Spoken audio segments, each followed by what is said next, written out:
was a union maid who never was afraid of the goons and the kings and the company pinks and the deputy sheriffs who made the raid. She went to the union hall when meeting it was called, and when those company goons came round, she always stood her ground. Oh, you can't scare me, I'm sticking with the union. I'm sticking with the union. I'm sticking with the union. Oh, you can't scare me, I'm sticking with the union. I'm sticking with the union till the day I die. This union maid was wise to the tricks of company spies. She couldn't be fooled by the company stool. She'd always organize the guys. She always got her way when she struck for higher pay. She'd show her card to the National Guard, and this is what she'd say. Oh, you can't scare me, I'm sticking with the union. I'm sticking with the union. I'm sticking with the union. Oh, you can't scare me, I'm sticking with the union. I'm sticking with the union till the day I die. When this song was first sung, our fight had just begun, and union maids in the needle trades organized till the job was done in ladies' auxiliaries of giant factories. Side by side they won new pride in CIO victory. Oh, you can't scare me, I'm sticking with the union. I'm sticking with the union. I'm sticking with the union. Oh, you can't scare me, I'm sticking with the union. I'm sticking with the union till the day I die. Now union maids are found in coal mines underground, climbing to new heights on construction sites, and they'll never keep us down. In offices and schools, we'll redefine those rules, working every day toward comparable pay. And with union men we say, oh, you can't scare me, I'm sticking with the union. I'm sticking with the union. I'm sticking with the union. Oh, you can't scare me, I'm sticking with the union. I'm sticking with the union till the day I die. So you gals who want to be free, won't you take this tip from me? Break out of that mold we've all been sold. You've got a fighting history, that fight for women's rights with workers must unite. Just roll those bones like Mother Jones to the front of every fight. And you can't scare me, I'm sticking with the union. I'm sticking with the union. I'm sticking with the union. Oh, you can't scare me, I'm sticking with the union. I'm sticking with the union till the day I die. One more time. Oh, you can't scare me, I'm sticking with the union. I'm sticking with the union. I'm sticking with the union. Oh, you can't scare me, I'm sticking with the union. I'm sticking with the union till the day I die.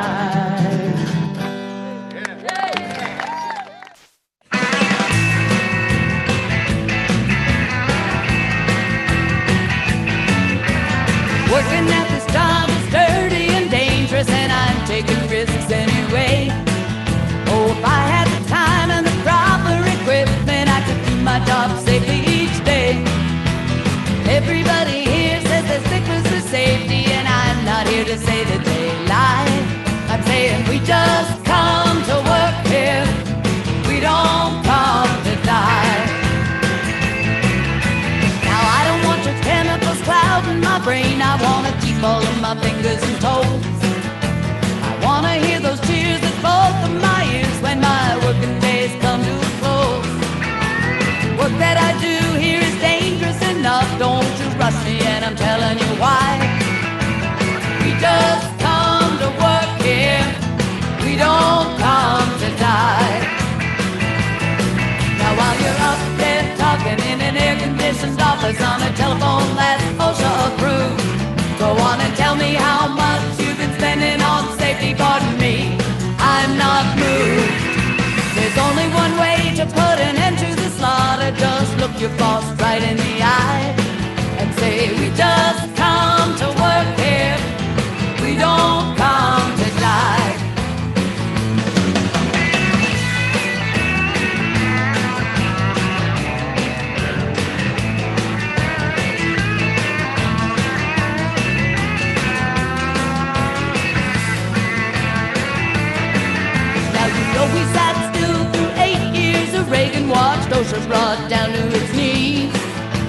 Saw lots of union busting and watched our plants rusting while our jobs shipped overseas. 60,000 workers that we buried last year found the cost of doing business too high. We just come to work here, we don't come to die. Now while you're up there talking in an air-conditioned office on a telephone that's OSHA approved, go on and tell me how much you've been spending on safety. Pardon me, I'm not moved. There's only one way to put an end to the slaughter. Just look your boss right in the eye. Tell him we just come to work here, we don't come to die. We just come to work here, we don't come to die.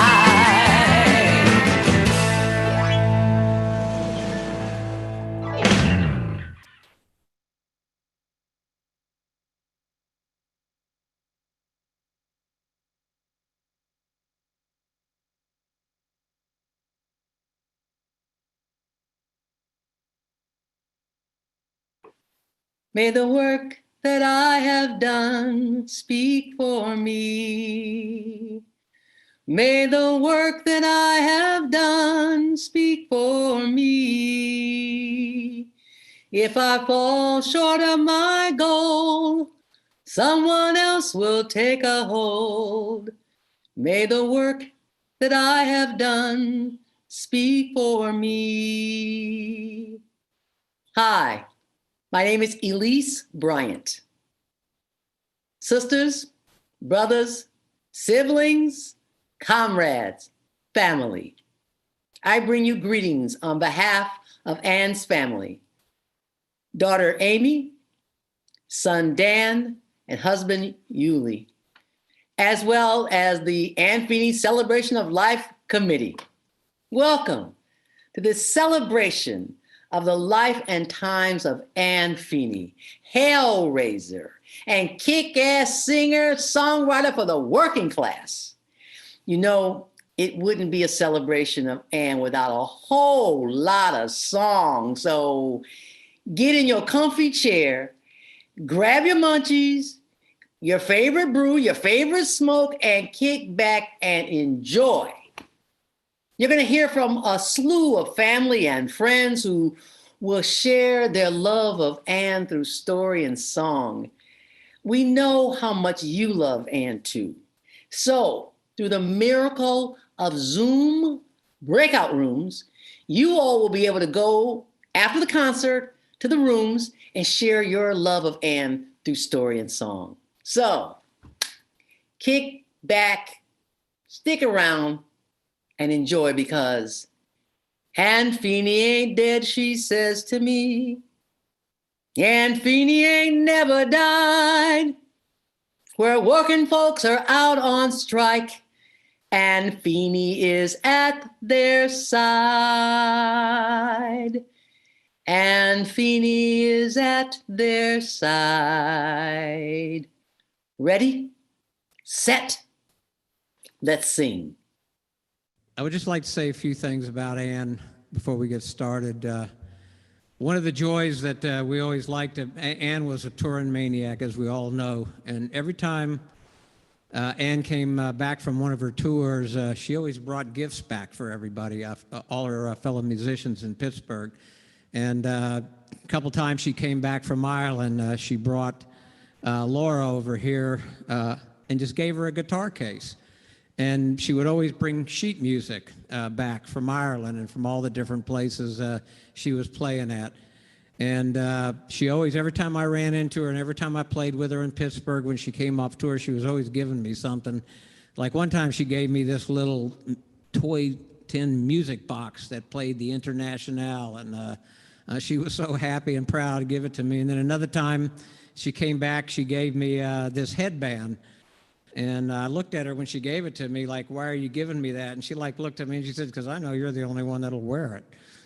And then another time in 2009, when I actually met Laura and started performing with Laura, we got these T-shirts, which are the single-payer health she did back in July, August 2009. She always had gifts for her people and her friends and her fellow musicians back in Pittsburgh.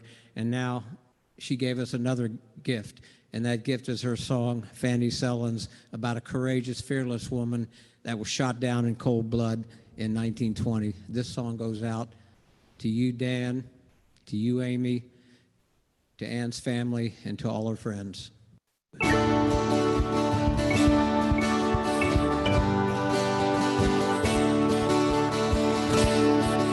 In labor's glorious history was many a union maid who stood up to the bosses, so staunch and unafraid.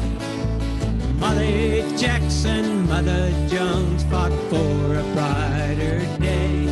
But let's sing of Fanny Sellens and remember her today.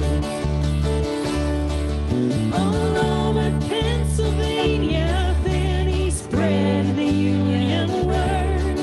In the coal fields and the company towns, her voice of hope was heard. United we will bargain, but divided we will pay. Fanny Sellens spread the dreams of the UMWA. Widow with 4 children, toiling 80 hours a week, found time to fight injustice and give power to the meek. She lived with tireless energy, no duty would she shirk. Though murderers cut short her life, will carry on her work.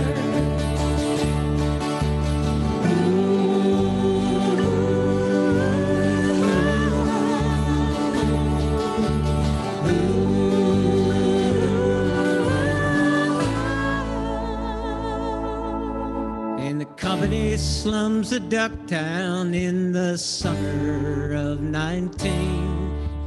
An unarmed striking miner was gunned down by deputy.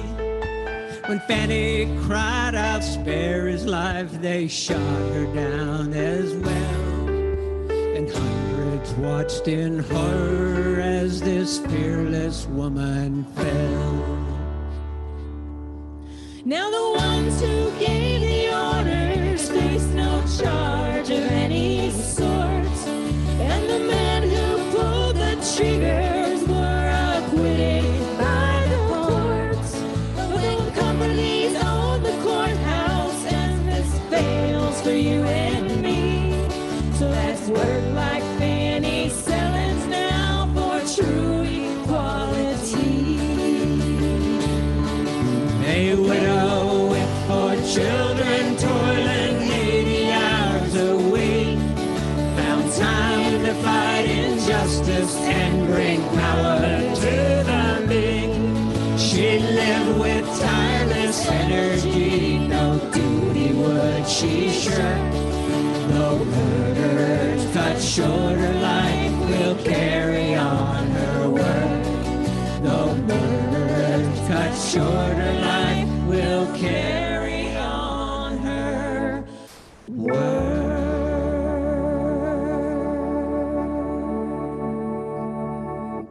That's for you, Sister Ann.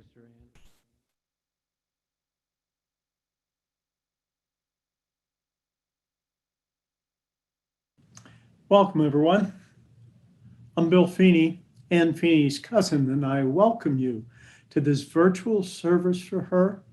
And currently, I'm the semi-retired chaplain at the Little Sisters of the Poor here in Pittsburgh. I assist them in their ministry, and I get a chance to not have to work too hard. I thank Ann's children, Dan and Amy, for this opportunity to speak with you today. I certainly was very fond of Anne. We grew up together, and we certainly have done many adventures together over the years. Today, as we gather here, I think it's important to recognize that each of us have had a part in her life. So many, many dedicated friends and people who have helped Anne and whom Anne has helped by her efforts. We will certainly be remembering all of you in our prayers. The Feeney clan came to the United States in the 1890s and grew up in a town called Charleroi, which is about 30 miles south of Pittsburgh along the Monongahela River. All the towns in that region were rooted in the coal, glass, steel, coke industries. Here's where Anne and many of the family were born and raised. And our grandfather, William P. Feeney, was an organizer for the United Mine Workers in its infancy. Workers and all the people's rights were dear to the family. Anne continued this tradition, and today we come together virtually to honor the life and memory of Anne Feeney. We are family members, old and dear friends of Anne, who love music and respect the rights of those who have often found it difficult to get by in this world.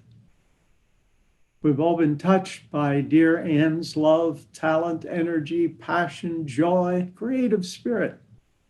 And we come with sadness and a sense of loss to join together in this special way so that we might assist each other in this time of readjustment as we reflect on Anne and all she did for so many.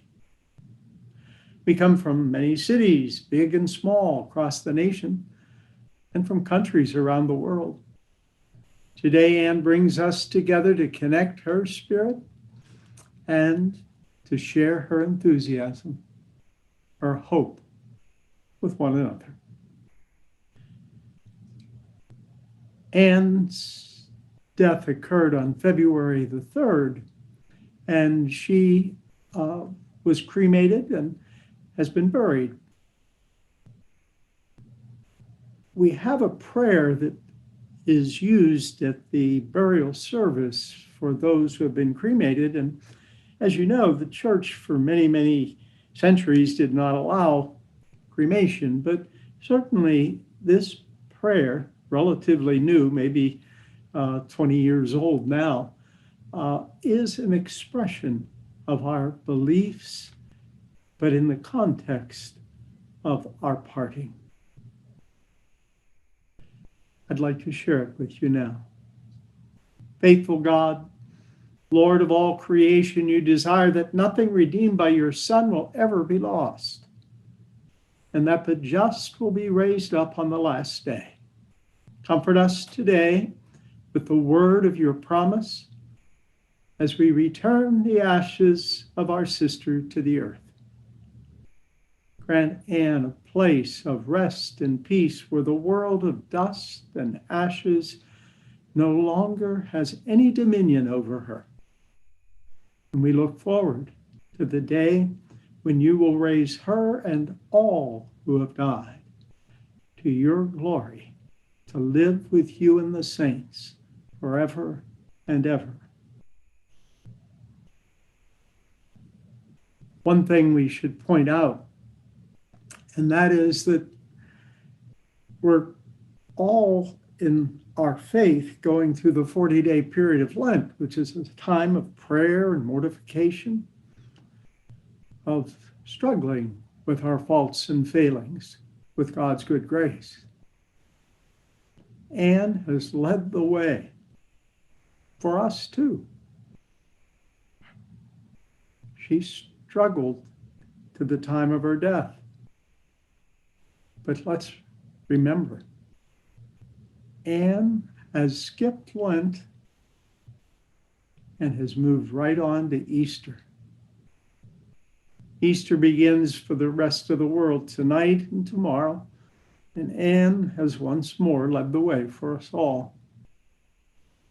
We pray that her struggle that now has ended may rest in the peace of God's love. And we pray and ask Him to grant her eternal rest.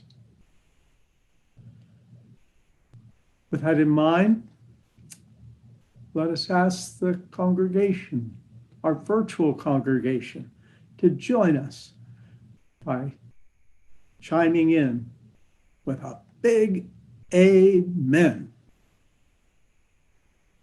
Oh, you can do it better than that. Amen. I also offer Anne an ancient Irish salute. Shlanta. Thanks to all of you for being with us as part of this event. We love you, Anne.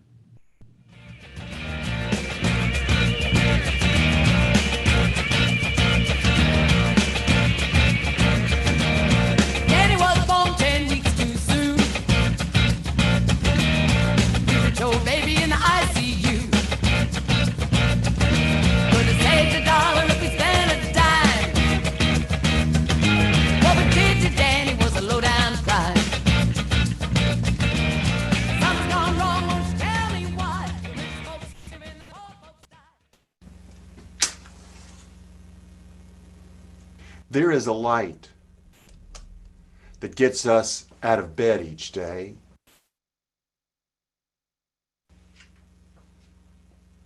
It is not the blue neon of digital clocks, announcing a central point in a specific time zone. Nor is it the orange ball breaking the horizon, creating the various time zones of night and day. Though it does create its own time zone, here, now, back then, and tomorrow. The light of life creates and crosses each of those horizons. There are those that believe in an afterlife. I am one of those. But afterlife is as complex as the soap operas of our daily lives and as simple as human history itself. As misunderstood as the pearly gates and overinterpreted as the river Styx. Afterlife is simply that. Afterlife. It is the life that we leave, the world that we have helped create for those after our own life has left us. And you, Ann Feeney, have left us a perfect heaven by reminding us, okay, sometimes a little too often, that this is not a perfect heaven. But it sure as hell ain't for lack of trying on your part. Yours was a lifelong commitment to somehow, some way, and by any means necessary, stand upon the long arc of the moral universe. Hell, use it as a trampoline to assure that it continues to bend towards justice. Your roots remain in the earth from whence they came and where you will lie. Just as your grandfather, an Irish immigrant, William Patrick Feeney, used his violin as a tool to organize mine workers, I have no doubt that your grandchildren will do the same. To say that I loved you would be an understatement. For most of my life, your strength has been my strength. And of all the wonders you have introduced to me over the years, your niece Kimberly is the greatest. As many of you know, I had a decades-long shotgun seat view crisscrossing the country in jalopies made of passion. From picket lines in the rain to tear gas in the streets, you were there. And may your lifelong commitment to social change serve as an inspiration for all of us. But Ann Feeney, your life is so big. From anti-war rallies in the 60s, armed with a cannon of Phil Oaks, to being hip deep in every labor struggle of your lifetime, up to and including your dying day, singing to the nurses, I'm nursing as fast as I can, demanding higher pay. When I phoned the hospital there at the very end, I asked for Anne Feeney's room, and the receptionist, not the nurse, the receptionist, said, you mean that woman that sings songs about the people emptying bedpans getting higher pay? We love her. Let me tell you, if it happened in the last 69 years, and you were part of it, fear a movement that sings, you would say. Your life is so big that it will take all of us to, as Pete Seeger sang with you, carry it on. And my friends, may we carry it on. It is a heavy lift, but together we are strong. And my friends, it will take all of us. Because, my friends, a giant has fallen. And we must now all stand upon each other's shoulders, megaphone in hand, as we announce to the world that from this vantage point, we can indeed see the arc of the moral universe as it bends towards justice. And only from that vantage point can we see the light that gets us out of bed each day. It is the light of justice. And may we continue to shine your light, Ann Feeney, right here in the heaven that you have helped create, so that others may see it right here in the afterlife forever. Ann Feeney, my dear friend, presente. Was it Cesar Chavez? Maybe it was Dorothy Day. Some will say Dr. King or Gandhi stepping on their way. No matter who your mentors are, it's pretty plain to see. If you've been to jail for justice, you're in good company. Have you been to jail for justice? I want to shake your hand. Sitting in and lying down are ways to take a stand. Have you sung a song for freedom or marched that picket line? Have you been to jail for justice? Well, you're a friend of mine. You law-abiding citizens, listen to this song. Laws were made by people, and people can be wrong. Once unions were against the law, but slavery was fine. Women were denied the vote, and children worked the mines. The more you study history, the less you can deny it. A rotten law stays on the books till folks like us defy it. Have you been to jail for justice? I want to shake your hand.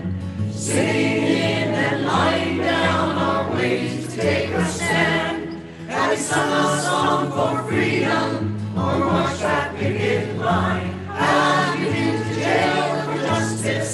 Oh, you're a friend of mine. Now law's supposed to serve us, and so are the police. When that system fails, it's up to us to speak our piece. It takes eternal vigilance for justice to prevail. So get courage from your convictions. Let them haul you off to jail. Have you been to jail for justice? I want to shake your hand. Sitting in and lying down are ways to take a stand. Have you sung a song for freedom or marched that picket line? Have you been to jail for justice? Will you go to jail for justice? Have you been to jail for justice? Oh, you're a friend of mine.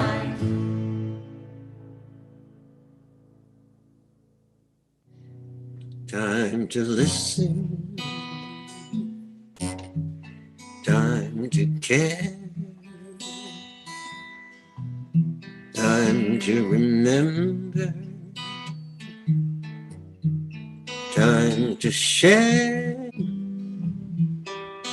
You fill the morning with sunshine and light. You're a part of my memories, oh, part of my life. Oh, goodbye. We missed you so. Wasn't time to leave us. Wasn't time to go. But then we're together, together in song. It happened, we knew it all along. Goodbye, Annie. Goodbye, my friend. What times we had. Sad to see it end.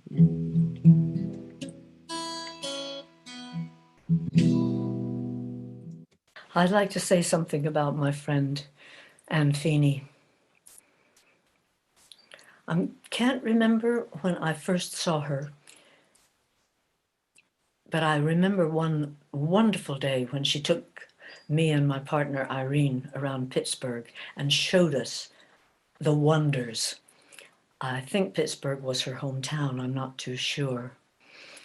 And what I loved about her, among other things, was her wildness, her enjoyment of the songs, of the whole political scene.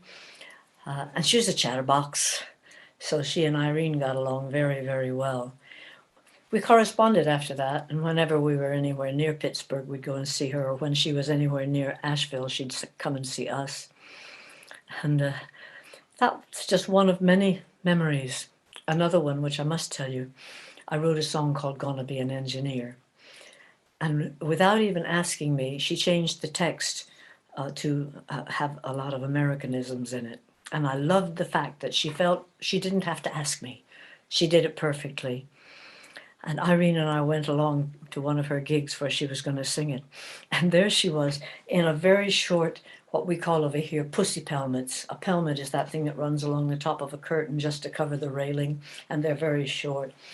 And she was in a pussy pelmet and some figured stockings and high heels.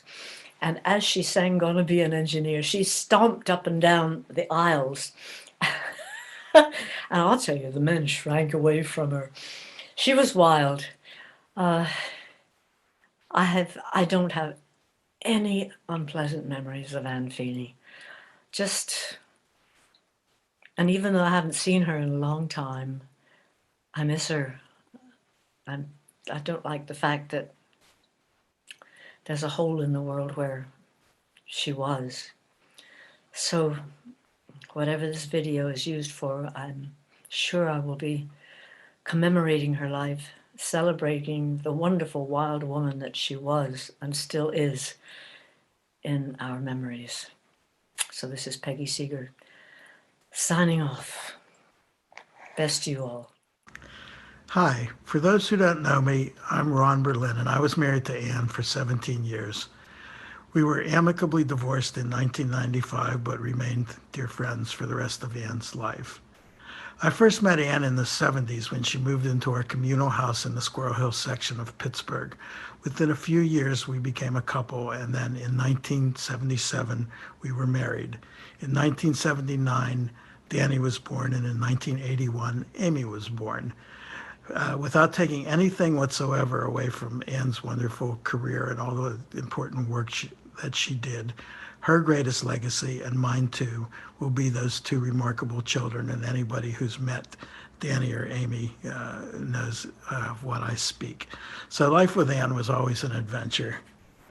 I would come down to go to work, and I would never know which itinerant musician would be crashing on our couch, or which five-piece band would be sleeping on our floor. I met many, many interesting people along the way. One time we were sitting around the dining room table here when the kids were little, and Danny pokes Amy and says, "Amy, do you know who that is?" And Amy shakes her head no, and Danny says, "That's Pete Seeger. He's on Reading Rainbows."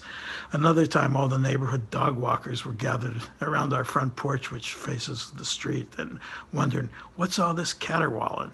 But it turned out it was Hazel Dickens belting out some Appalachian, West Virginia ballad, and the neighbors didn't know quite what to make of that. Every year, Anne would have these St. Patrick's Day parties where we'd clear out the furniture from the first floor of our house, and she'd invite 200 or so of her closest friends, half of whom were musicians. I was cleaning up after one of the parties, and there were loads of empty bottles of Bushmills and Jamesons, but there was one empty bottle of Mogan David wine. So if the person is here who brought that, you can fess up now, because the statute of limitations is long retired. One of the things that I really loved about doing with Anne was going to these union conventions or demonstrations or picket lines of clients that I represented. Anne always had that ability to rev up the crowd and relate wonderfully to the workers at all of these places. And I was very proud to be able to do that together with Anne. We had quite the partnership for that. The last time I saw Anne was a year ago at Thanksgiving, when I had gone down to Mexico, and Danny and his wife Monique were taking care of Anne at the time in Mexico City.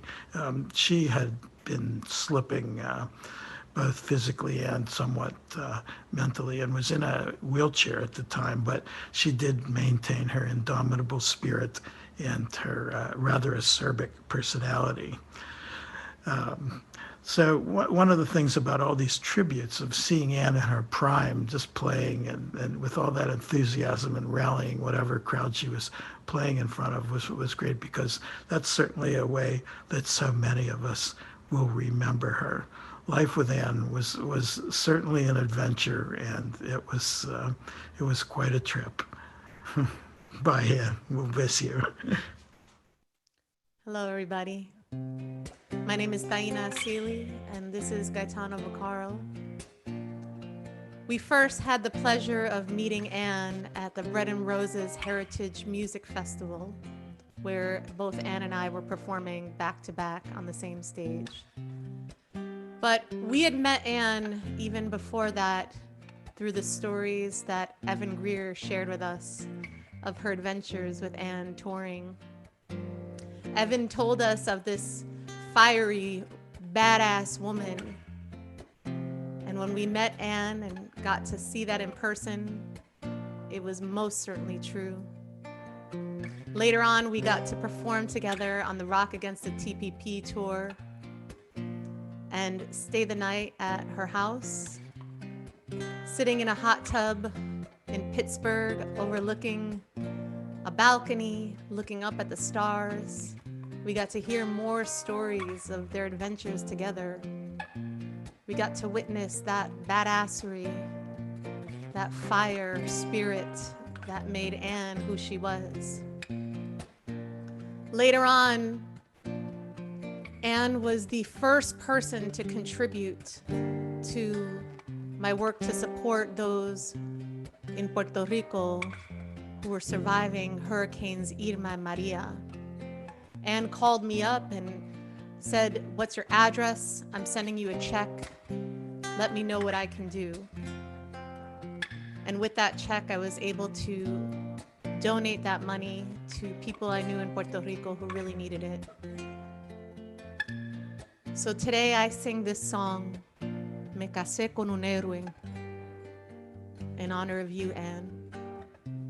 I love you, so grateful for the time we had together in friendship and music and liberation work.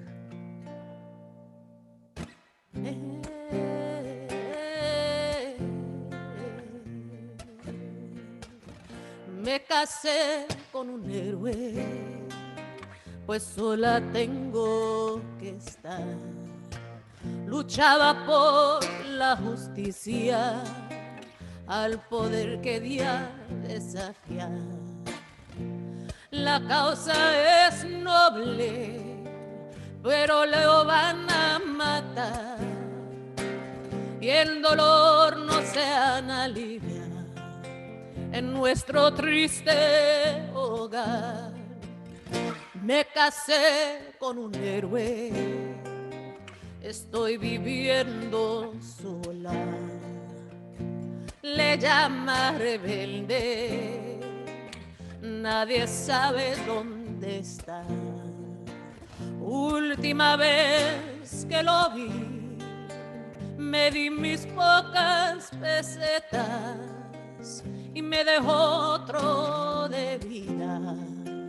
Ya nunca cómo será. Me casé con un héroe, sola debo vivir. Y tras del alambre de púas, mi amor a sufrir. Dicen que recibe mis cartas, no tengo mucho que escribir. Mire esta cama tan vacía, es difícil dormir. La injusticia maldigo que nos separó. Cometí un delito al de mi corazón. Serán héroes y viudas, mis hijos también. Cambiaría lugares con él, pero conmigo ¿quién? Me casé con un héroe, pues sola tengo que estar. En los empleos he trabajado, para nuestros hijos cuidar. Temo que el mismo destino para ellos también espera. En un infierno viviré cuando él descansara en paz. La injusticia maldigo que nos separó. Cometí un delito al de mi corazón. Serán héroes y viudas, mis hijos también. Cambiaría lugares con él, pero conmigo ¿quién? Conmigo ¿quién?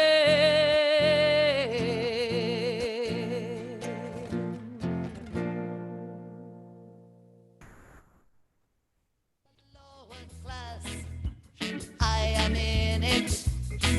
There's enough for everyone to have a fair share. While there is a lower class, I am in it.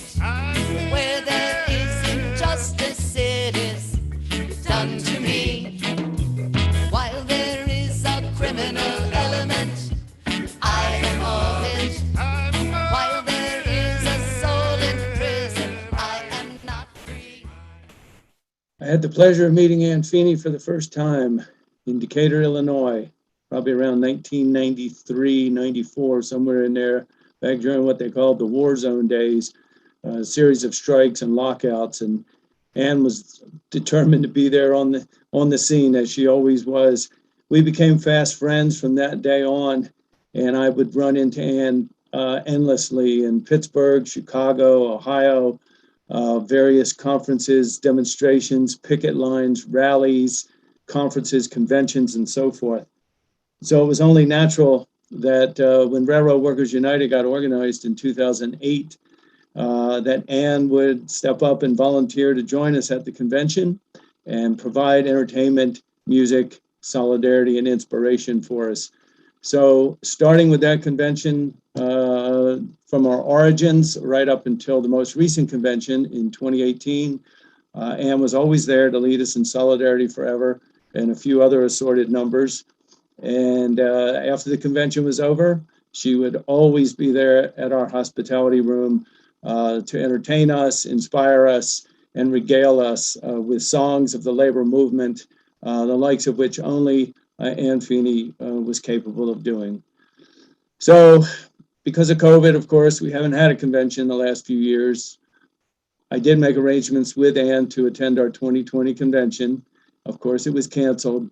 We hope to get back on track next year. And sadly, Ann will not be there to help us close out the convention and enjoy the evening. But Ann Feeney, I just want you to know you're in the hearts of railroad workers everywhere. Thank you so much for your support, your kind words, your encouragement, and your solidarity to the cause of Railroad Workers United. Rest in peace and power, Sister Ann. There can be no society, no civilization without a reliable and accurate system of telling wrong from right, a system that punishes those who are a danger and frees those who have been unfairly accused. As I read this quote in a novel recently, I thought of Anne Feeney, the attorney, who then turned her mind to become Ann Feeney, the cultural activist, calling out the wrongs done to so many and advocating for justice on a myriad of issues to which she was dedicated. And she did it with humor, a laser focus, and an unerring clarity of purpose. She performed that support with her body and soul, not just on stage, but on the front lines. And it cost her. But she did it anyway. It wasn't sainthood for sacrifice. It was leading by example. Anne didn't back down, didn't suffer fools, and her searing wit skewered many of us when she perceived that we had lost our way and needed guidance. But that is why we loved her and love her still. She wasn't an easy friend, but a deserving one who pushed us to be the best that we could and should be. Over the decades, we challenged each other, fought and sang side by side, yet never lost sight of the moments of joy and celebration that came with the victories whenever and wherever they occurred. Anne's spirit will live within us for as long as we draw breath, inspiring us to support one another in the fight for social and economic justice. We are so grateful for having had her in our lives, and so incredibly sad at having lost such a brilliant and dedicated comrade. Ann Feeney, presente, we love you and always will.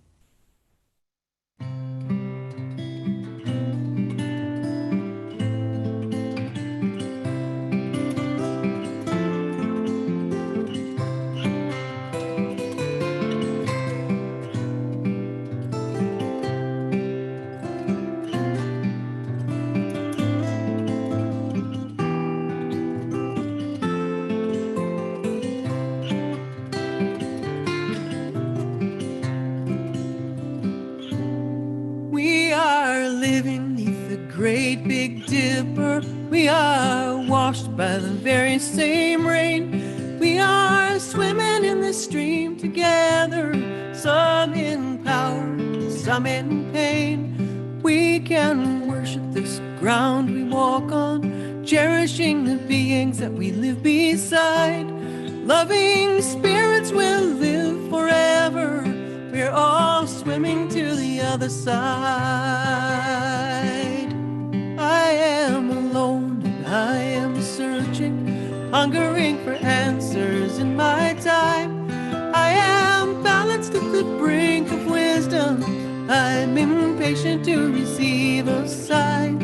I move forward with my senses open. Imperfection may be my crime. In humility I will listen. We're all swimming to the other side. We are living neath the great Big Dipper. We are washed by the very same rain. We are swimming in the stream together, some in power and some in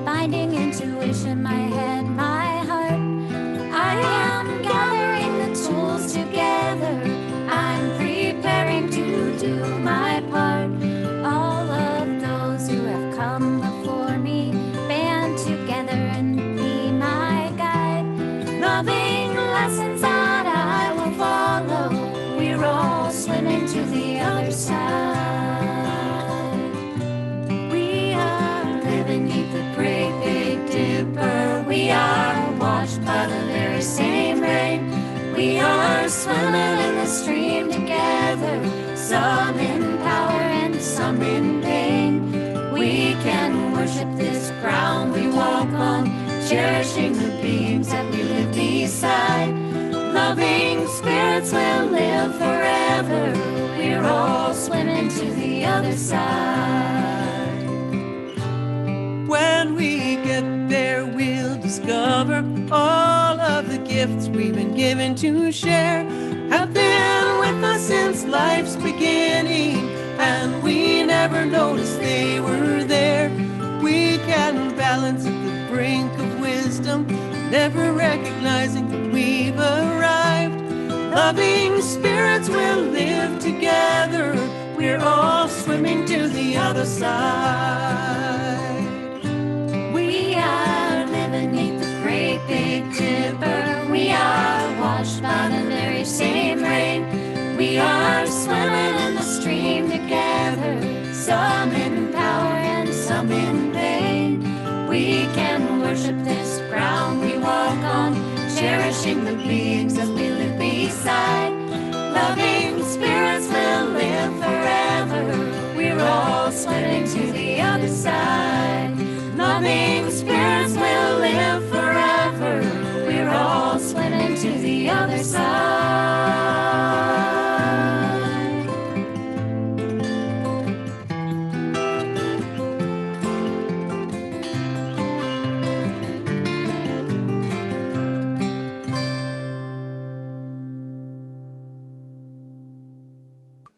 I'm Tom Morello. The great folk musician Anne Feeney was a fearless and formidable force for justice and workers' rights on stage, in the studio, and on the picket line. Through her art and through her example, our IWW comrade will continue to be a beacon of hope and solidarity for generations to come. Rest in peace, hero. I'm thinking about you, Anne. Pictures of you with your fist in the air, guitar in the other hand. Photos of you with your disarming smile. I can almost hear the giggle come off the photograph. And I'm thinking about the time we worked together. I put together a tour of Ohio in very few weeks, trying to get Barack Obama elected. It was a rough time because the Hillary Clinton supporters, after the primary, had to just turn on a dime, heartbroken, exhausted, and come over and join the Obama campaign. And so we were there in Ohio. I gathered a large group of musicians to tour around and try to help bridge that journey that had to be taken. And Anne joined in with so much generosity. It was, I was tired, and it was so great to have a musician like her and all the musicians I worked with who did not require a lot of attention. They were all professionals, they were all radicals, they were all experienced, and they were all wonderful artists. And to be able to work with Anne in that context was great. I'm sorry I never took one of the trips to Ireland.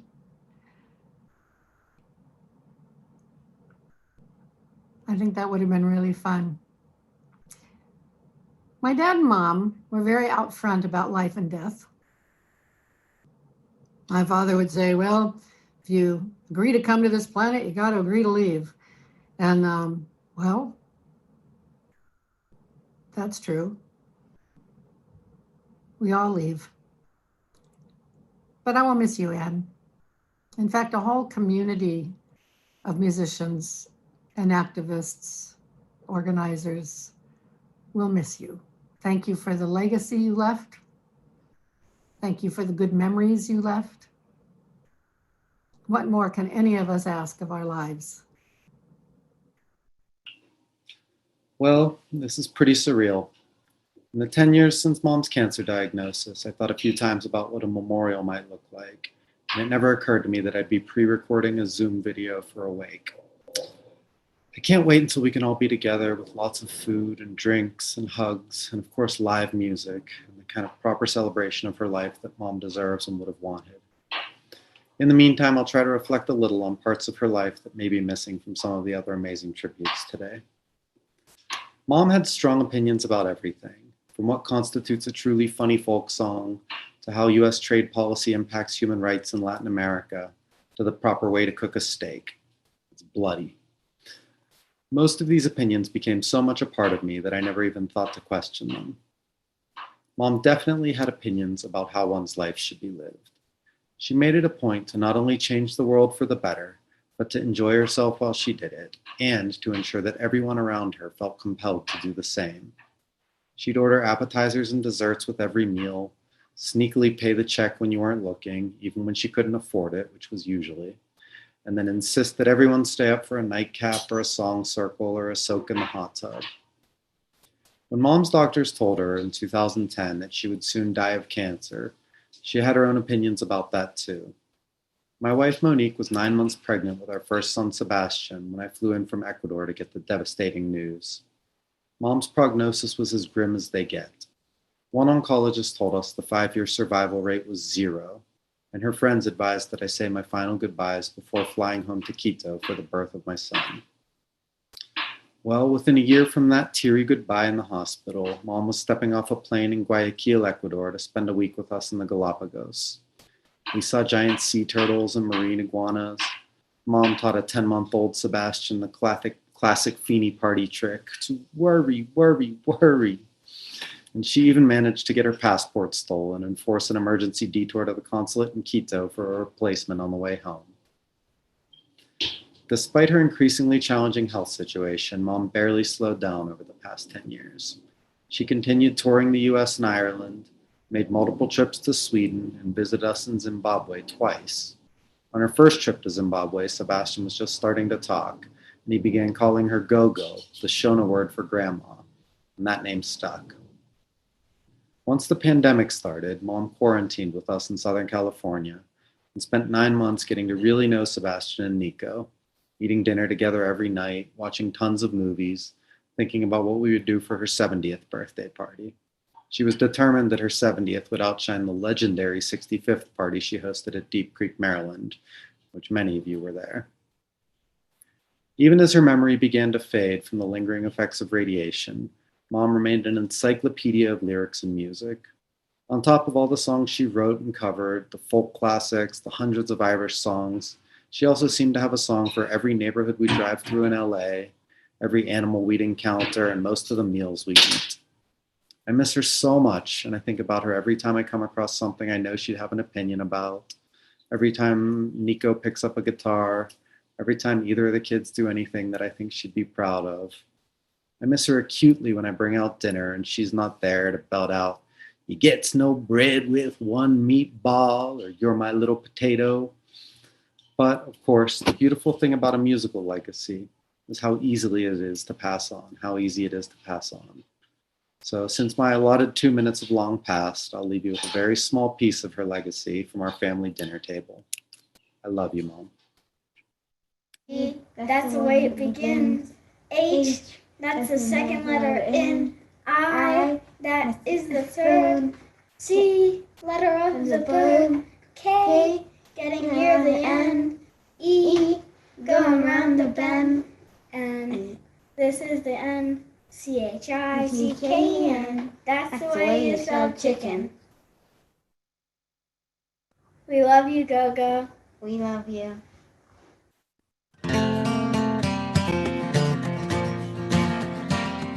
I dreamed I saw Anne Feeney. It was on a picket line somewhere in the world where workers did combine, cheering on the strikers with a guitar in her hand, from Oregon to Ireland.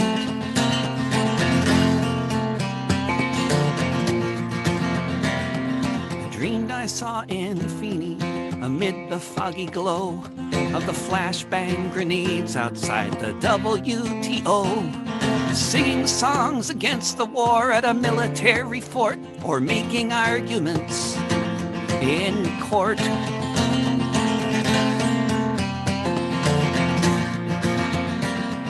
dreamed I saw Ann Feeney in the Texas hills singing songs around a torch at Kerrville, crossing every bridge she could with the wheels of a car, with some CDs in the trunk along with a guitar.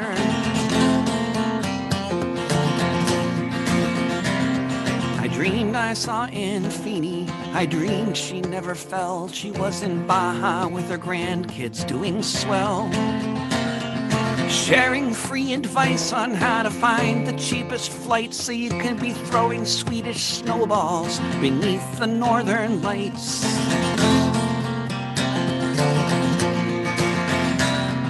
I dreamed I saw Ann Feeney get her first dose of vaccine instead of reading of the people who died of COVID-19 in the New York Times.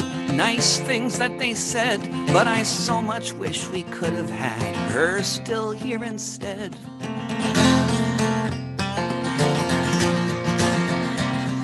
I dreamed I saw Ann Feeney marching at the dawn of the day.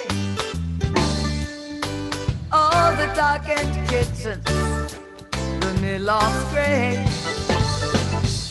are touched by the radiance that the sun discloses. Oh, hear the people singing bread and roses. Oh, hear the people singing bread and roses. Hello, everybody. I'm Kathleen Feeney. I'm Ann's sister. First, I want to say thanks to Amy and Ben and Chris and all the people who worked on this memorial so that we could share and celebrate Ann's life together as best we can now. And I look forward to the future when we can do it in person and hug and really, really celebrate Ann's life.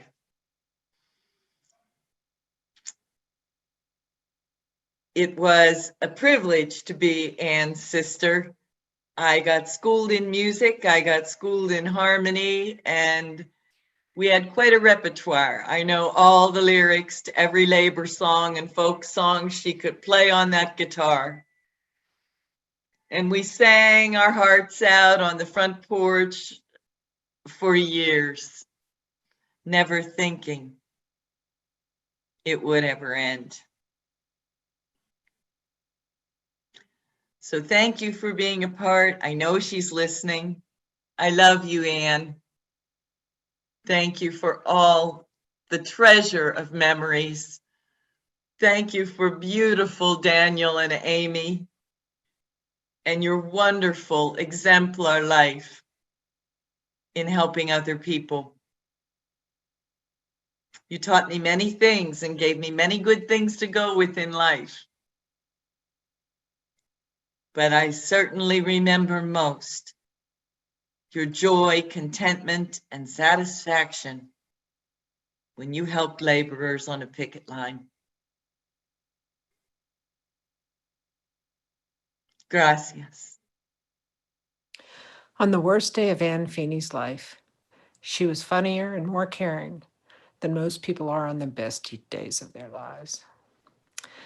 I knew her for 40 years, and God, we had fun, and God, we cared for everybody and one another. We went from raising kids and raising hell for women's rights to all the way into old age and everything in between. We went to concerts. I went to her concerts. We went to other people's concerts. We went to marches. We did all sorts of things together. And always, always had a wonderful time doing it, making change together. But it wasn't all fun. But even then, she brought some fun to it. When she was diagnosed with small cell lung cancer, she was given 14 weeks to live. But she asked me and 3 others to be the HBICs, the head bitches in charge, to help her get the care she needed and the care she wanted, and to make sure that her wishes were true. And she was the best patient I ever met. Every time we hit a hospital, she would start singing, "I'm nursing as fast as I can," to the nurses and staff and doctors. And so they got to know how wonderful she was and how caring. And maybe they got the hint that they needed to care for her a little bit extra. She did absolutely everything right and beat that cancer. It was just unbelievable. And she continued with her life, but nobody survives cancer treatment without some deficits. And so as time went on, she dealt with those, and we talked about them, and we talked about how to deal with them. We talked about death too. And so I was prepared. And I think she may have been too, although when she was diagnosed with COVID, she hit the hospital singing once again, "I'm nursing as fast as I can." That's our Anne. And God, I will love her. And I will miss her till my life ends. Thank you, sweetie. The image that captures my 50-year friendship with Anne best is a boat with an anchor in a harbor, or perhaps simply off stage. Yes, I was there for her when she was on stage, and I enjoyed her love of the theatrical, but I leave stories about those times to the people who worked and sang with her on stage. As just about every visit to DC to perform started and or ended at my home, I think the role I treasured most is providing a haven, a place off stage when she needed to rest and take off the public persona. Anne and I first met in 1970 in an auditorium-sized math class. At the time, I was the one heavily involved in politics. Maybe some of you remember New American Movement or the Democratic Socialist Organizing Committee. And in those days, I probably was overly serious, but she taught me how to play. Eventually, the level of direct political involvement reversed, though she still made politics fun. Many of you know her mantra, "If I can't dance, it's not my revolution." It was even the name of one of her early CDs. As our lives expanded, I think our friendship endured because we wove all our life changes into our friendship. Whatever the occasion, she brought fun and creativity and camaraderie. She loved the grand gesture. Time doesn't allow me to give examples, but I bet others of you have your own. I love sharing stories with Anne.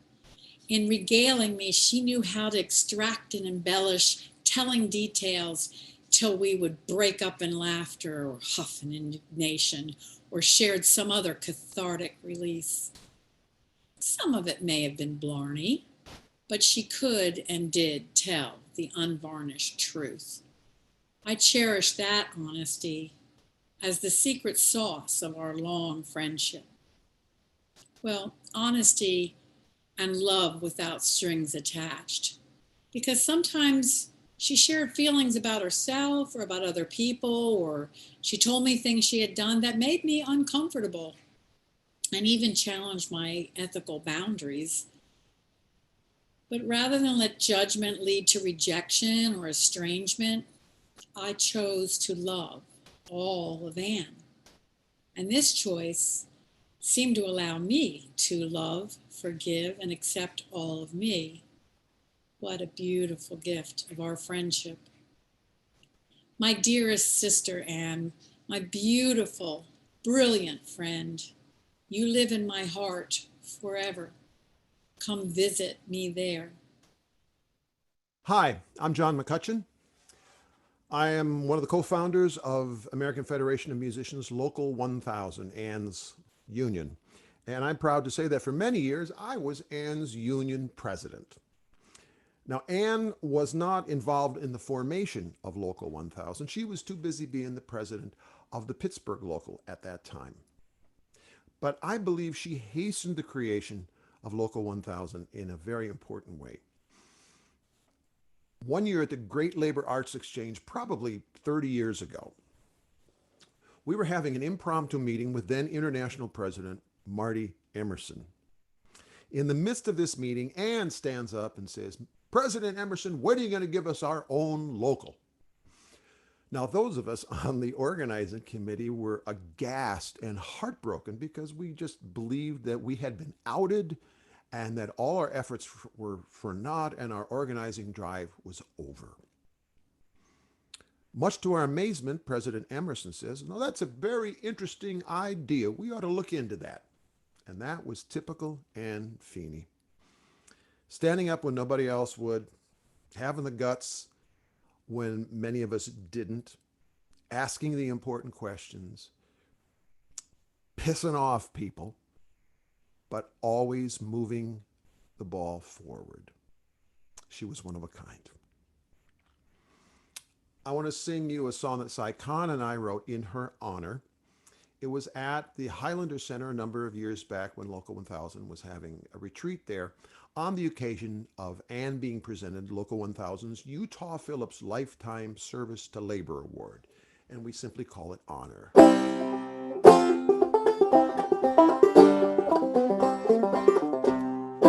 Way back in the 30s, with trouble out of hand, Woody Guthrie and Pete Seeger were traveling through this land.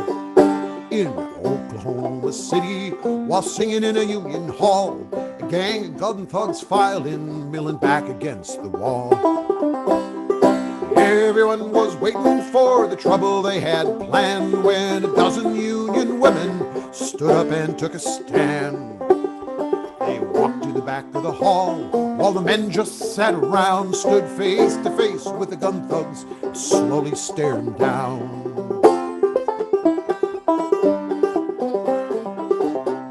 Now Woody was a rambler, couldn't stay in one place for long.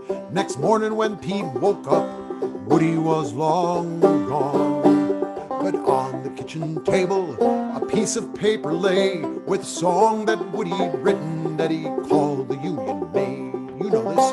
Oh, you can't scare me, I'm sticking to the Union. I'm sticking to the Union. I'm sticking to the Union. Oh, you can't scare me, I'm sticking to the Union. I'm sticking to the Union till the day I die. So here's to Pete and Woody and Molly Jackson too, T-Bone Slim and Utah Phillips, that stubborn wobbly crew.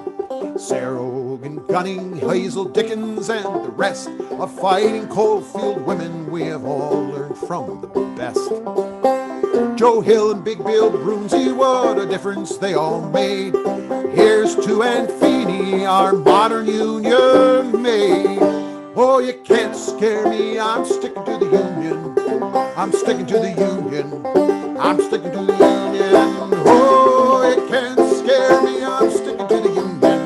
I'm sticking to the Union till the day I die. Sing it again. Oh, you can't scare me, I'm sticking to the Union. I'm sticking to the Union. I'm sticking to the Union. Oh, you can't scare me, I'm sticking to the Union. I'm sticking to the Union till the day I die. And she did. Solidarity forever, my dear sister. Friday, the 13th of May in 1994 was an enchanted day. That was the day I met Anne Feeney. The spring was early that year. All the apple trees were in full bloom, and I was going to meet a group of American culture workers. They were invited to Sweden by the Swedish labor movement. I had promised to tell a little bit about my work as a labor artist and my relations to the unions. For 10 years after my divorce, I had lived all alone and without any solid relations. I had given up on love. My friends often asked me why I didn't try to find love again. Mostly I replied that the woman I would like to meet doesn't grow on trees. The woman I want must be an independent, stubborn, committed person with strong ideals and her own goals in life. I definitely don't want a housewife whose main purpose is to take care of me. The moment Anne stepped out from the bus outside my house, I said to myself, there she is. Call it intuition or just pure luck, but there she was. Nothing happened between us that day because I knew that I would never see her again. She was going back to the United States just 3 days later. However, 7 months later, I, together with a group of Swedes, were invited to San Francisco. There I met Anne again, and we fell madly in love. The rest is history. Thank you, darling, for letting me share 25 years with you. Goodbye, my love. My name is Charlie King. What I most remember about Ann Feeney is her generosity. She raised up the old labor slogan of an injury to one is an injury to all, to yet another level. What's good for one of us is good for all of us. In a profession that's highly individual and often competitive, Anne brought a vision that we will all rise together. In a union that often thinks of itself as a federation of the self-employed, Anne saw the power of solidarity with trade unionists of all stripes. Auto workers, steel workers, farm workers, hotel and restaurant workers, industrial workers of the world. She shared her gigs, her home, her vast repertoire, and her meager savings. She made it easier for the rest of us to take the risk of generosity, to believe that that kind of world is possible. Utah Phillips called Anne the best labor singer in North America. For close to 40 years, I knew her as a friend and a fellow traveler. She was undaunted and indefatigable. Despite her many challenges, I thought she would outlive us all. And I think I was right on that one. Through the songs she wrote, the recordings she made, the younger singers she empowered, and the causes she championed, Anne lives on in our history and in our hearts. I'm proud and grateful to have known, to have traveled with, and to have sung with Anne. To paraphrase Woody Guthrie, this world was lucky to hear her voice. I am a rock star. I ride in limousines. I bet you don't. Nah, nah, nah, nah, nah, nah. I've been around the world. Get paid to live my dreams. I bet you don't. Maybe you're working in some stinking factory, sweating blood for a chicken feed wage. You're working overtime and even Saturdays, but you still ain't got a damn thing, do you? You ain't got a damn thing now. I am a baseball star. I make $1 billion. Kids look up to me. I snorted lots of coke for my 300 stroke till they convicted me. I hear there's people in penitentiaries serving sentences locked behind bars. Ha! I don't really care. The judge set me free. I gotta donate to a charity cause. That's tax deductible. Good for me. Ha ha ha. I am an executive of an important firm, a Wall Street tycoon. I moved my factories over to Taiwan because it's a smart business move. Here in Canada, we're closing factories. I know some people may be losing their homes, but those grateful Taiwanese don't even want free cheese. It's not my problem. My profits are up, yeah. It's not my problem. My stocks are way up. Ha ha ha ha. I am a daughter. Ooh, a famous movie star. Be what I want to be. A famous singer, a Broadway dancer, or a big star on TV. Talented people are out working really hard, sweating nowhere after paying their dues. They're working in the bars, they're taking chips in jars. I don't care, I'll get the car, Daddy said. I'll get the car, Daddy said. Ooh-hoo-hoo. We are the people who you call the chosen few, because we get to do whatever we want. Yeah, you wanna be like me? Go play the lottery. Your chances are only 1,000,000 to 1. That's the American dream. Love you, Ann Feeney. Hello, my name is Duncan Phillips. On behalf of my father, Bruce Utah Phillips, I'd like to say a few words about our dear friend, Ann Feeney. My father respected and admired Ann. She talked the talk and she walked the walk. Ann gave up her career as a lawyer to take up the lucrative profession of being an activist folk singer. That should tell you something about Ann's character. I remember when we were organizing the Joe Hill Centennial, Ann didn't ask about compensation or how she was going to get to Utah. She just said, yes, I'll be there. And I'm quite sure that even if Ann would have had to travel across the country by burro, that she indeed would have been there. My father wrote a song called Ship's Gonna Sail about people that worked on a ship of social and economic equity that they knew they may never see sail, but they worked on it anyways, knowing that one day it would sail. Ann worked on that ship. So I'd like to say goodbye to Ann and assure her that we will all continue to work on that ship and it will one day sail. Thank you.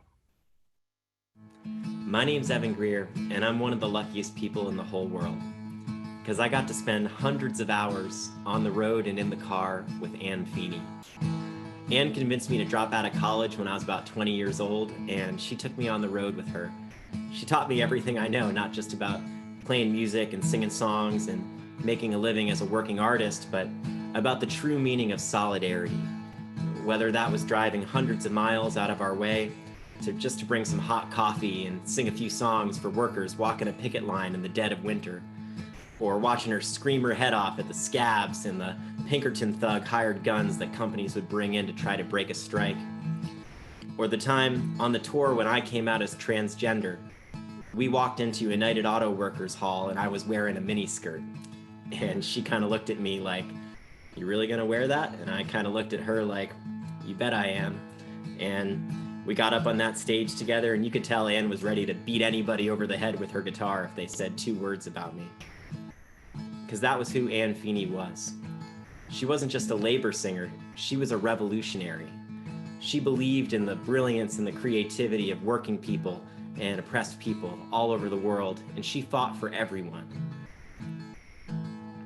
Ann was a great songwriter, but she was also a song collector.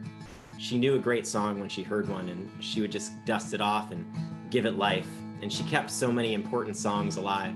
And if there's one thing that I know about Ann, it's that she wouldn't want us sitting around on a day like today singing sad, sappy songs about how much we miss her, even though, God, I miss her so much. She would want us to honor her and celebrate her by carrying on the work that she always did, which was using music, using art, as a tool and a weapon to fight for the working class, to fight for liberation and justice for everyone. And so I'm going to sing a few of the songs that we used to play on the road together. These are old songs, they're Union songs. They're songs that Ann Feeney kept alive, and they're songs that Ann Feeney would want us to keep alive. There once was a Union maid who never was afraid of the goons and the ginks and the company finks and the deputy sheriffs who made the raids. She went to the Union Hall when a meeting it was called, and when them Legion boys came round, she always stood her ground. She'd say, "You can't scare me, I'm sticking to the Union. I'm sticking to the Union. I'm sticking to the Union. Oh, you can't scare me, I'm sticking to the Union. I'm sticking to the Union till the day I die."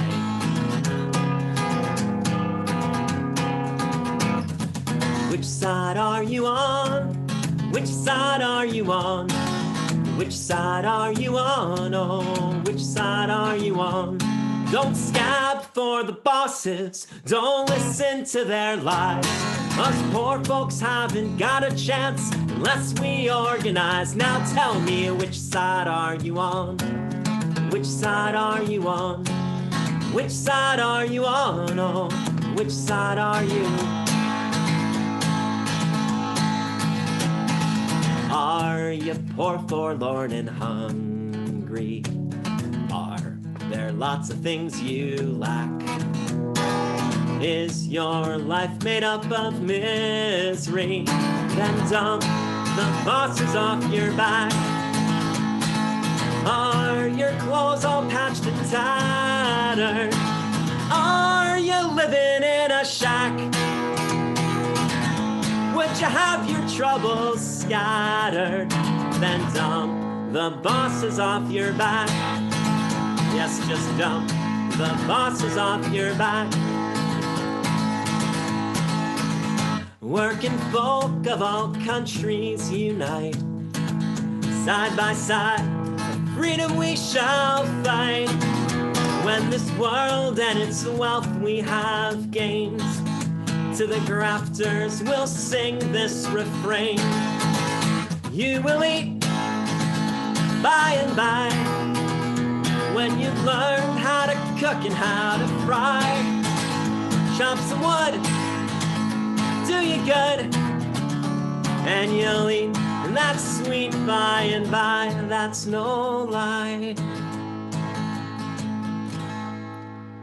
'Tis the final conflict, let each stand in place.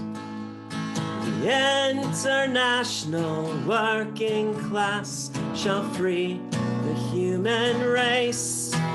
Oh, 'tis the final conflict, let each stand in place. The international working class shall free the human race. I love you, Ann Feeney. Rest in power. We'll keep it going. We'll keep fighting. We'll keep singing. We love you. I have tried to film this probably 30 times now, and I'm having a very hard time trying to put into words what it was like being the daughter of Anne Feeney, and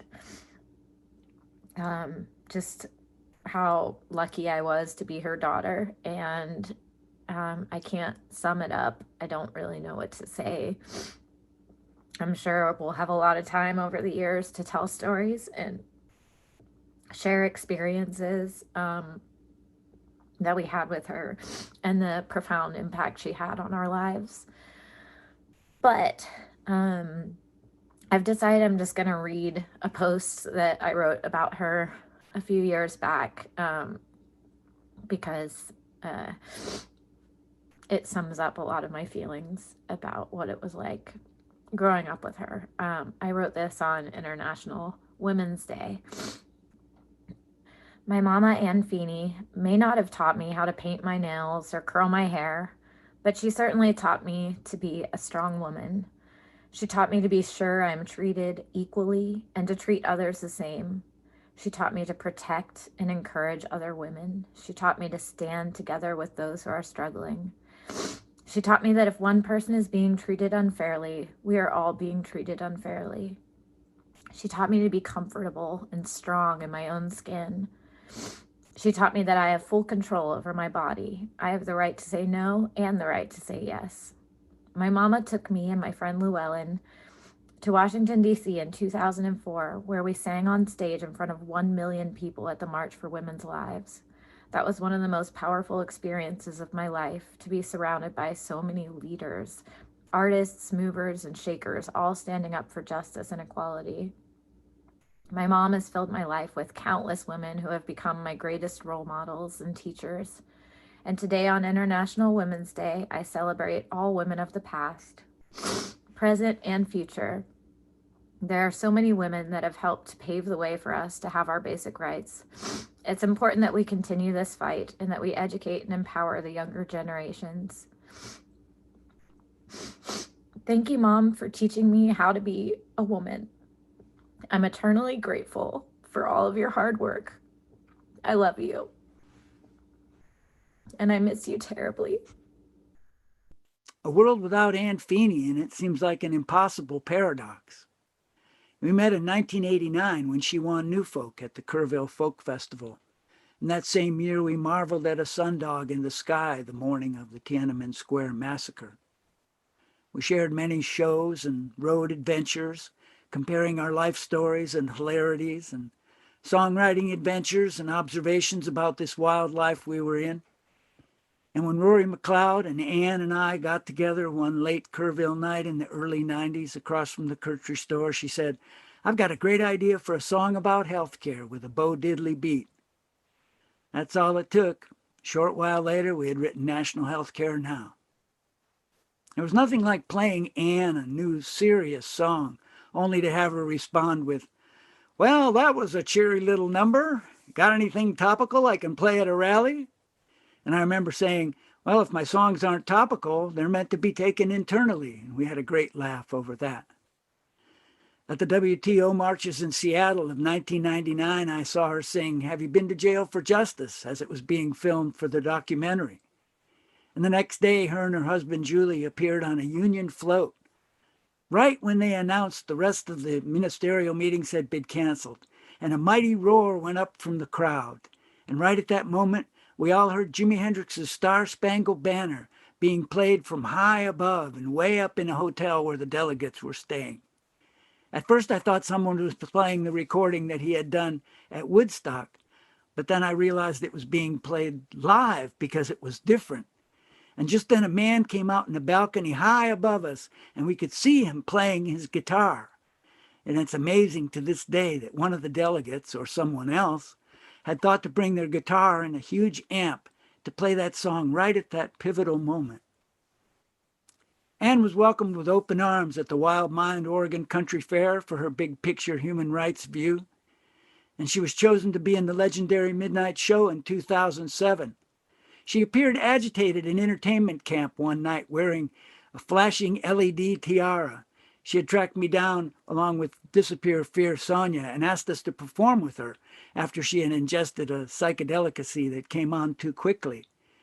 In that most spontaneous state of being, she had to keep a song as simple as possible to get through it. And we decided at the last moment we would sing Jonathan Bird's Ode to the Emerging Cell Phone Explosion. I've got a telephone in my pants, sung to the tune of He's Got the Whole World in His Hands. 3 verses, 14 choruses, and 3,000 folks in the audience with their blue-lit flip phones held aloft and swaying together. We made it through the tune, and everyone loved it. After her performance, she went back to her tent to lay down and travel in a different way. I walked past a couple times during the night, and she appeared to be asleep, and her tiara was on the floor of her tent flashing. The next day, she told me every time she would sit up and see the tiara flashing, she would laugh and lay back down again. Anne was a dear friend who left behind so many great songs and can now be heard all over the planet at the touch of a button. One of these days, we'll have universal health care for all. Citizens United will be overturned. There'll be no more corporate welfare, and the war on the workers will be over. Until then, and probably after, folks will still be singing her songs to lift the human spirit. I, for one, am really glad that I got to be here when she was too. She told me the state is my enemy. The lady on the left saying property is theft. A year in the slammer couldn't keep her mouth shut. J. Edgar Hoover couldn't move her from my heart. I'm talking Emma, Emma, Emma Goldmine. Emma, Emma, hey!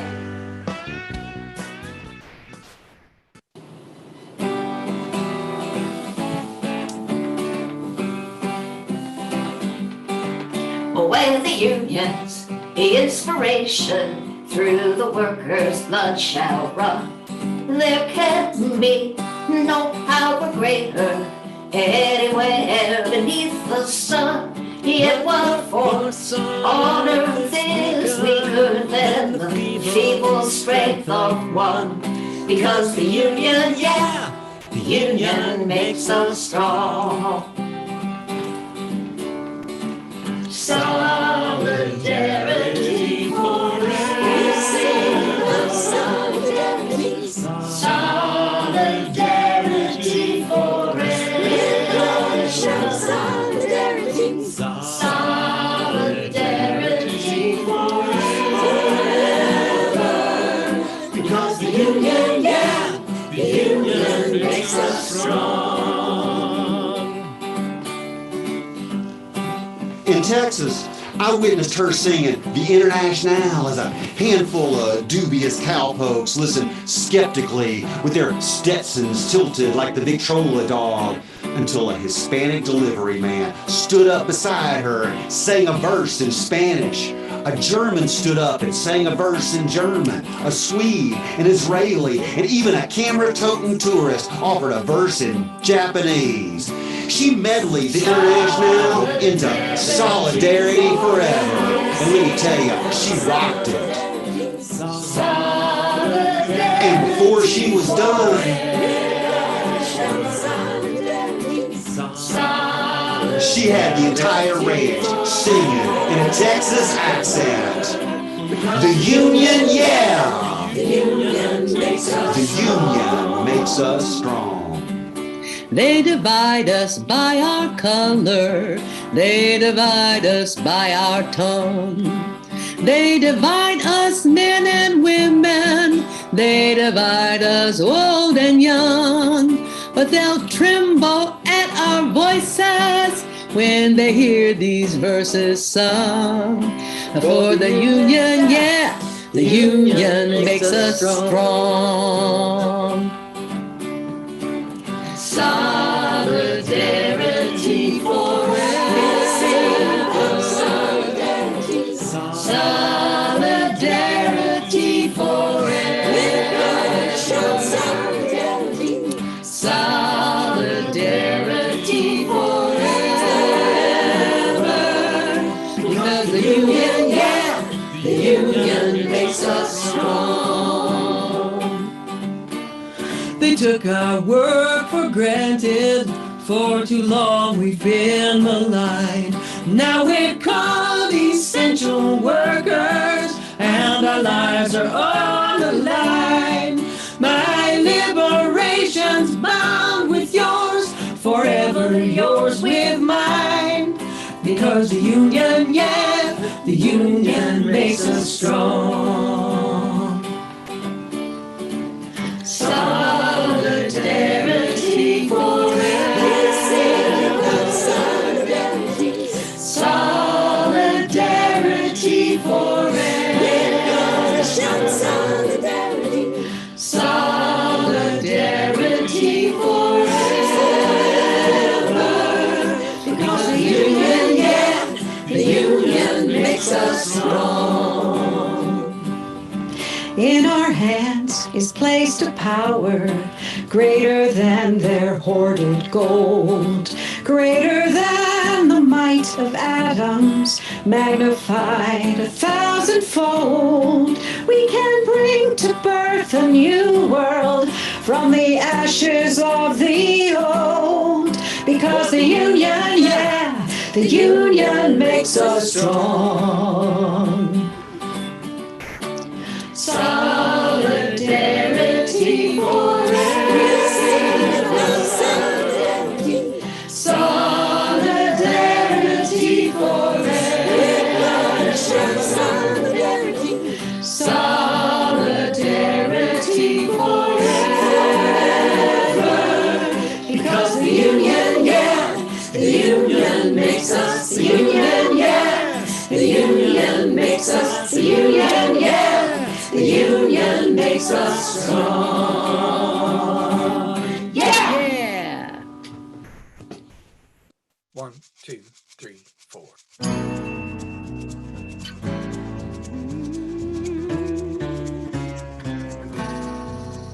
Listen up, we've got a war zone here today, right in our heartland, and across the USA. These multinational bastards don't use tanks and guns, it's true. But they declared a war on us, fight back, it's up to you. There's a war on the workers. War on the workers. War on the workers. War on the workers. War on the workers, and it's time we started calling the shots. Going to work could be the death of you and me, but we're not unarmed. Our weapon solidarity. Jim Beals and Karen Silkwood, the list goes on and on. But every year that passes, 60,000 more are gone. There's a war on the workers. War on the workers. There's a war on the workers. War on the workers. There's a war on the workers, and it's time we started calling the shots. When they boost your copay, don't you know what to say? When they talk privatization and cooperation. When they call you a teen, you better learn how to scream. Well, there's a war on the workers. War on the workers. There's a war on the workers. War on the workers. War on the workers, and it's time we started calling the shots. They can lock us out, lock us up. We will not give in. No lie, no compromise, no battle till we win. War on the workers. War on the workers. War on the workers. War on the workers, and it's time we started calling the shots. They call it flexibility that every working stiff can see.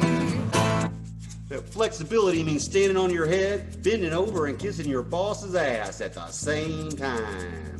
When they poison the water, they'll roll our hands to the slaughter. When they foul up the air, you got to show that you care. When they talk WTO, You should be screaming. hey! The war on public education. It's a war on child labor protection. It's a war on the 8-hour day. It's a war on occupational health and safety. It's a war on social security. Now thanks to WTO. Get NAFTA. MAI. The IMF. The World Bank, It's a worldwide war.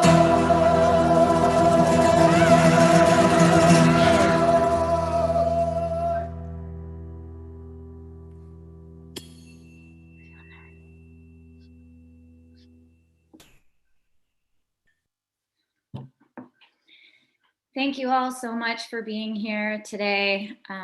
Wow, I didn't know how much this would make me feel together with all of you. I needed this really bad, and I think you did too. And I'm just so grateful for all of you that contributed to make this happen, everyone that helped to put it together, everyone that contributed, all of you that are here, all of you that are in the chat sending messages and being here, my few friends that came over to sit with me for it.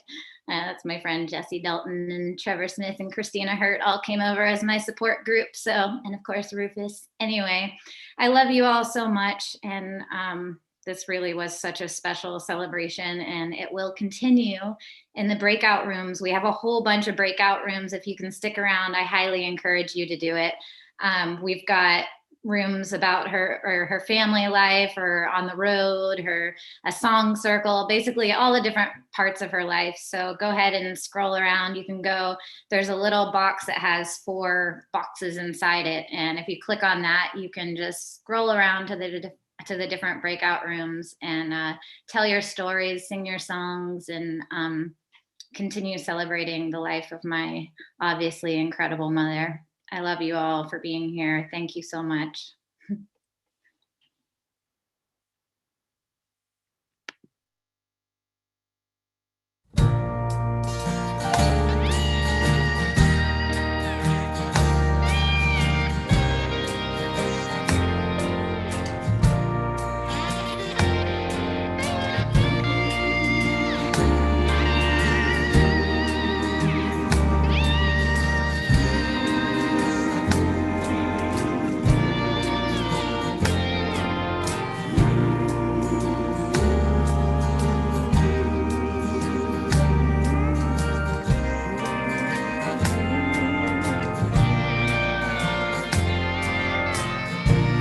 are times, I know, when it's so hard just to put one foot in front of the other and keep breathing. Lord knows we've been through some trying times lately. And after enduring so many setbacks, we can begin to wonder if our lives, our work, mean anything. But still, I keep believing, because we can never know exactly where we stand in history. Think of the thousands of people who spent 10 or 20 years of their lives trying to get Nelson Mandela released from prison. Some of them died, perhaps brokenhearted, without learning the happy ending to that story. And so I say, hold on to hope with both hands. I'm going to share with you words from Dr. King that have given me the strength to carry on many times. And I hope that these words, inspired by sacred song and Unitarian philosophy, lift you up and give you the courage to keep on.